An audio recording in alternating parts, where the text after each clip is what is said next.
You may or may not be aware that today is International Men's Day. Some argue that we don't need such an event, given that so many areas of society are still heavily tilted in favour of men, especially when it comes to pay and careers. But those backing today's event say they're using it to raise awareness of issues that men generally don't like to talk about.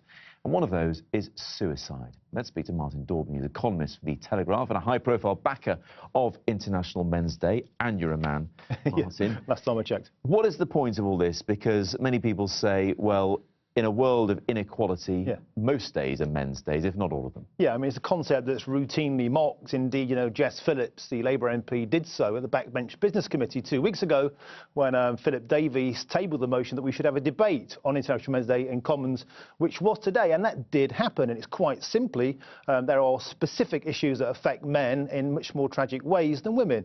For example, the emergency we have in public health, the silent epidemic of male suicide, 13 men every day. Are killing themselves, and we just don't really know why. Now, the Campaign Against Living Miserably, the charity that's right at the forefront of this, doing great work, made an awesome TV show with Professor Green on BBC Three recently. You know, guys are starting to talk about this, and that's all it takes. All we want is the ability to talk about things that are killing us, and that's not misogynistic. Because the numbers are really quite shocking when it comes to male suicide in this country. Let's just have a quick look. And suicide is now the single biggest killer of men under the age of 45. In 2013, more than 4,800 men took their own lives.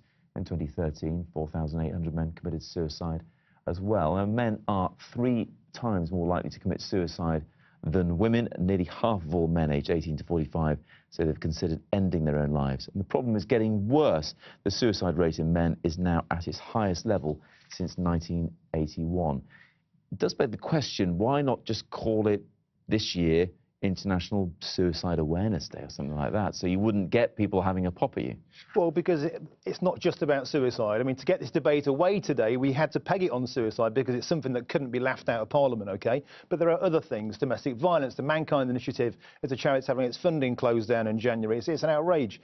Glenn Poole at Inside Mag, who's been running this, talks about other issues, family courts, divorce, alcoholism, substance abuse, homelessness, imprisonment, punitive prison fines. You know, these are things that disproportionately affect men. That's why we need an International Men's Day to talk about a broad range of issues. I mean, you've obviously met some resistance from certain people, but is there more traction, certainly when it comes to our lawmakers, to have a look at this? Well, it's the 24th International Men's Day, and its present guy since 2010, when Glenn took over. It's been the biggest and most successful. You know, there has been some fun today. People have been having a pop at it. It's also World Toilet Day. People are saying, hey, are the two events connected? Yes, a man invented toilets, so thank us for that. But we've had 100,000 tweets in the UK, #1 trend all day. You know, it's been a really positive and beautiful day. Historic debate by Philip Davies today. A really, really amazing outpouring of, you know, brotherly love. And just broadening out a little bit, Martin, is there this concern that with any issue, people who take an opposing view can't leave it alone? They say, well, you should, if you're looking at that, you should be looking at this, rather than just thinking, well, you could have both.